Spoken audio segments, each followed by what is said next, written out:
सभी किसान भाइयों को नमस्कार। और आज हम आए हैं गांव सापनखेड़ी में, और ये जो खेत देख रहे हैं ये हमारे जो प्रोग्रेसिव किसान हैं रामदेव जी, उनका खेत है। और ये हमारे साथ खड़े हैं रामदेव जी। और आप देख रहे हैं कि यहाँ पे हम नर्सरी लगाने की तैयारियां कर रहे हैं। तो ये नर्सरी जो है विभाग की देखरेख में नर्सरियां लगाई जा रही हैं, और कुछ टेक्निकल इश्यू हैं वो जो किसान जो पहली बार नर्सरी लगा रहा है उसको फेस करने पड़ते हैं। तो उसको हम बताएंगे कि कहाँ कहाँ प्रॉब्लम आ सकती है, उसको सारा कुछ डिटेल से हम उनको बताएंगे। और आपको जैसे ये ड्रम दिख रहा है, ये ड्रम जो है सीड ट्रीटमेंट के लिए यूज़ कर रहे हैं। इसमें फंगीसाइड डाल रखी है, और इस फंगीसाइड में जो बड है हमारी उसको आधे घंटे के लिए डिप कर लेते हैं। उसके बाद सबसे ज़्यादा ज़रूरी होता है जो ट्रे है इसका मैनेजमेंट, और इसको रखना कैसे है, वो सारी चीज़ें ज़रूरी होती हैं। अगर थोड़ी सी, क्योंकि ये सारा टेक्निकल है, अगर इसमें थोड़ा सा भी कुछ गड़बड़ हो जाती है तो समझ लो कि सारी नर्सरी का जो मेहनत है हमारी वो सारी सारी खराब होने के पूरे पूरे चांसेस हो जाते हैं। अब ये जो आँख कैसे निकालते हैं उसका तरीका एक बिल्कुल आसान सा तरीका है। और ये हमारे पास बड कटर है, और इस बड कटर को बिल्कुल आसानी से चलाया जा सकता है। ये आँख इससे निकल जाती है। डबल ब्लेड बड कटर है। तो इसको यहाँ से इकट्ठा कर लिया जाएगा, और जो बचा हुआ जो हमारा गन्ना है वो आराम से मिल में चला जाएगा। जहाँ पर 30 क्विंटल के आसपास 1 किले में बीज लगता है, वो जो बीज है वो 2 क्विंटल के आसपास हमारा आ जाएगा। सिर्फ हमारे को आँख जैसे यूज करनी है। अभी हमने ये जो है ये ट्रे ली है, प्रो ट्रे बोलते हैं इनको। और ये अलग अलग मटेरियल अलग अलग कॉस्ट का आता है। तो इसको यूज़ कैसे करते हैं, ये थोड़ा सा लाइट होता है, जितना अच्छे से हम यूज़ करेंगे उतनी इसकी लाइफ साइकिल ज़्यादा बढ़ जाएगी।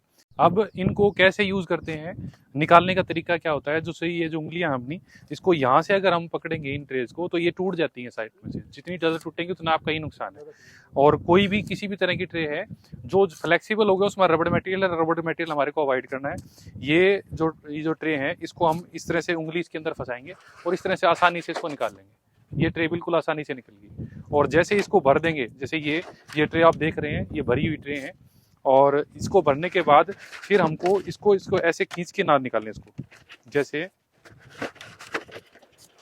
ये हमारी ट्रे है, इसको हमने भर दिया, तो हम जिसको उठाएंगे तो इसको आराम से नीचे से ये जो हमारी हथेली है इसको ऐसे लगा के और इस तरह से कैसे को उठाएंगे तो ये टूटेंगे नहीं हमारी। तो जितना आप फ्रेंडली इसको रखेंगे उतने ही ये लंबे ड्यूरेशन तक चलेंगे।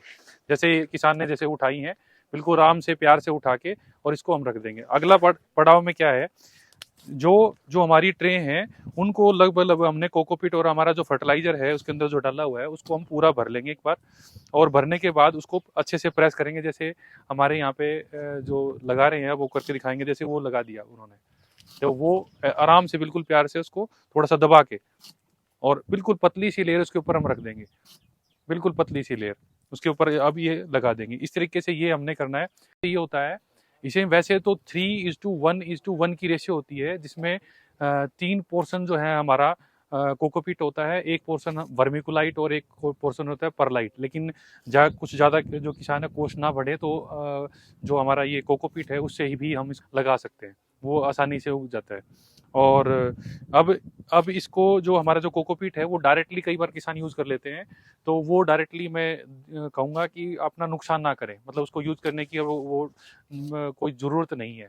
वो जो डायरेक्ट हम यूज़ करते हैं उसमें साल्ट बहुत ज़्यादा होता है। आपको पता ही है कि जो कोकोनट है वो कोकोनट हमारे समुद्री इलाकों के आसपास होता है, तो जड़ों से उसमें साल्ट जो कंटेंट होता है वो बहुत ज़्यादा होता है। और उस साल्ट को ड्रेन करना, एक साल्ट होता है और एक इसके अंदर एक केमिकल होता है जो कि नर्सरी और पौधे के लिए ठीक नहीं होता।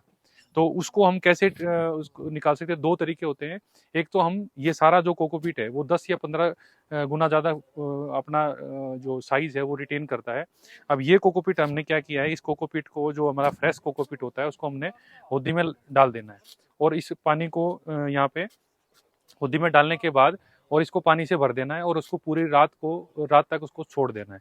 छोड़ने के बाद क्या करेंगे, तो अगले जो दिन जो पानी ऊपर है, ऊपर जो तैर रहा है पानी, उसको हम निकाल देंगे और दोबारा फिर फ्रेश पानी हम रख देंगे। तो अभी हमने 2 या 3 बार इसको ड्रेन कर लेना है उसी प्रोसेस से।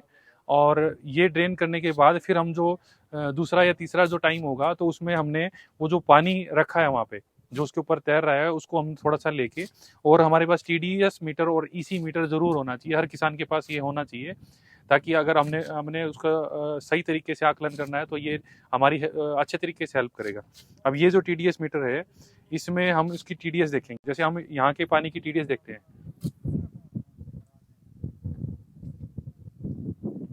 इसकी जो TDS है 691 है। 691 आपको दिख नहीं रही होगी, लेकिन मेरे को दिख रही है 691 TDS इसकी। तो ये जो TDS है वैसे नॉर्मल जो है ना काफ़ी ज़्यादा है।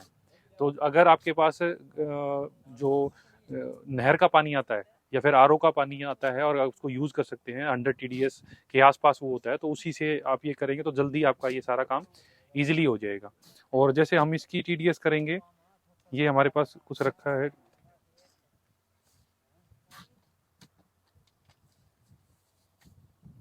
इसकी TDS लगभग 1200 के आसपास है। 1200 के आसपास TDS है, क्योंकि पानी यहाँ पे इसमें साल्ट कंटेंट ज़्यादा है, इसलिए TDS ज़्यादा दिखा रखा है। तो मेरी रिकमेंडेशन ये है कि आप जो ये TDS है वो कम से अभी क्या है, जो TDS आपका पानी का है, मतलब लगभग अगर 100 से 100 के आसपास आ जाता है तो दी बेस्ट है, नहीं तो 400 के आसपास TDS आपको करना ही करना है, ताकि आपकी जर्मिनेशन अच्छी हो और जो उसमें साल्ट का जो कंटेंट है वो ज़्यादा है वो आपका रिमूव हो जाए। अब इसके बाद क्या करना है कि अभी जैसे ये लगी हुई है, ज़्यादातर किसान क्या करते हैं, इसको एज इट इज़ यहीं पर रख देते हैं। उससे क्या होगा कि जर्मिनेशन अच्छा नहीं होगा। इनको जर्मिनेशन करने के लिए कम से कम 40 डिग्री के आसपास टेम्परेचर चाहिए होता है। तो उसके लिए हम क्या करेंगे, अभी क्या है, जैसे हमने इन ट्रे को, जैसे वो आपने देखा है वो ट्रे भर जाती हैं, तो अभी हमने इन ट्रे को रखना है इस साइड में। जो ब्लैक कलर की जो पॉलीथीन शीट होती है वो हमने यूज़ करनी है, तो वो अच्छे तरीके से उसको जर्मिनेशन में हेल्प करती है और टेम्परेचर को मेंटेन करने में हेल्प करती है। और जो लेयर हैं उसकी 10-10 या 15-15 को उसको एक के ऊपर एक रख के रखने के बाद जो ये पल्लड़ है जो ब्लैक कलर का जो हमारे पास है, तो उसको हमने उसको पूरा ऐसे बिछा देना है, पहले नीचे करके उसको पूरा मुंह बंद कर देना है। मुंह बंद करने के लिए, और मुंह बंद करने के बाद उसको शेड में किसी में जहाँ पे डायरेक्ट वेंटिलेशन ना होती हो वहाँ पे हमने उसको रख देना है और 5 से 10 दिन तक उसको रखे रहने देना है। तो उसमें 40 डिग्री टेम्परेचर मेंटेन रहता है, ह्यूमिडिटी मेंटेन रहती है और उसमें जर्मिनेशन लगभग 100% हो जाती है। अगर हम इसको ओपन छोड़ देंगे तो ये हमारा जो पूरी मेहनत है ये पूरी खराब होने के पूरे चांसेस रह जाते हैं।